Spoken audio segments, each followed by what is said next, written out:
Պարոն Քոչարյան, ես ուզում եմ մեջ բերել Դու գոնե ծանոթ ես։ Այլ լրատվամիջոցի, քանի որ ասում եք լրատվամիջոց, այլ լրատվամիջոց։ Դու մեր հարազատ լրատվամիջոցն ես։ Հիմա թիրախավորեմ, ահա։ Չէ, 168 ժամը գրել է, որ ձեր որդին կանչել են վարչական հավաքին եւ բացվել է, որ նա Ինքը ստացել է պատասխանը։ Իմ որդին պատերազմ անցած է, Վազգենի մասին է խոսքը։ Պատական չէ, տանը որ դրել եմ։ Եվ պատական չէ, որ ինքը ծնվել է, եւ ինքը պետքա այդպես էլ շարժվեր։ Ինքը 44 օրյա պատերազմ ինչը վերջորը մասնակցած հայորդի է, իմ տղան։ Հիմա ես հպարտանում եմ։ Դուք ինչ ասեք կարա գրեն 168 ժամը լուսեք ուշադիր։ Պարզա չէ, որ պատերազմ անցած տղան ինքը չի կարա խուսափի, եթե առաջարկը լինի, բայց առաջարկից հետո գնում է բուժզնություն։ Դրանից ամիսներ առաջ իմ տղան շատ ծանր վիրահատություն ա տարել ուսահոդի, շատ ծանր։ Երբ որ հաջորդ առաջարկը կլինի պաշտպանական գերատեսչության, ինքը նորից կանցնի բուժզնություն, եւ եթե ամեն ինչ նորմալ է, ինքը անպայման կգնա այդ հավաքներին։ Մի կասկածեք։ Մի գնգեք 168-ի ջրերը, Տիկին Խաչատրյան։ Տիկին Սաթենիկ Սերյանյանը վաղուց վառված Անդրանիկ Քոչարյանից, խնդրեմ։ Ուրիշ։ Պարոն Քոչարյան, Սահմանադրական դատարանի որոշումից ինչ սպասել եք։ Ես Վահագ Հովակիմյանից լավ սպասելիքներ ունեմ։ Ես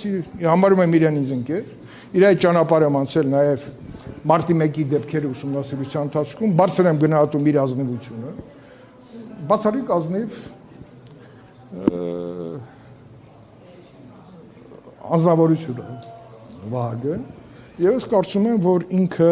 եթե կան թերություններ, դրանք տեխնիկական են։ Սահմանադրական դատարանը այդ ամենը պետք է հաշվի առնելով կայացնի իմաստուն որոշում։ Իրավական, ընդորում իրավական։ Պարոն Քոչարյան, քանի որ Հակակիմյանն է կապված, օրինակ ընդդիմադիրներն ասում են, որ մի անձ, ով եղել է ԿՊ հիմնադիր անդամ, խմբակցության պատգամավոր, չի կարող արդար անուններով ով այդ ընդդիմադիրը։ Մի հատ մեկյանը, մենակ չասեք փաստաբան Վարդևան։ Ինքը ամենտեղ պատտվել է եւ այսօր ամենաբարձր վարձատրվող փաստաբանն է Հայաստանի Հանրապետությունում։ Եկեք ուրիշ դաշտից խոսենք։ Վահագ Հովակիմյանը ներկայացրել է այն պահանջները, ինչ որ ներկայացրել Սահմանադրական դատարանը, կարծեմ այսօր կամ վաղը վերջի օրն է, որոշումը կայացնի, բնականաբար դուք կստանաք ձեր հրահանգը, ինչպես տորպեդահարեք այդ որոշումը, բայց մենք շարժվենք, ստանանք։ Լավ, ես երեք չեմ ծնվել էլ։ Մոռանում եք, որ ես իրականում դուք իմ հետ որոշեցիք շփվեք։ Հակադարձում եմ ձեր ասածին, չեք հրանգավոր։ Լրագրողները հրահանգ չեն ստանում։ Ձերը շփվելու համար ոչ։ Ոչ, մեզ հետ շփվելու համար չէ, ընդհանրապես ձեր կարծիք արտահայտելու։ Մենք քաղաքական միավոր ենք։ Իշխանության մեծամասնությունը ստացած ժողովրդի քվեով միավոր ենք։ Բնականաբար հարցերը քննարկվում են ձեր հրահանգավորումը մի քիչ եմ համար տարօրինակ։ Հատկապես մամուլի տեսությունը, որ դուք եք կարդում։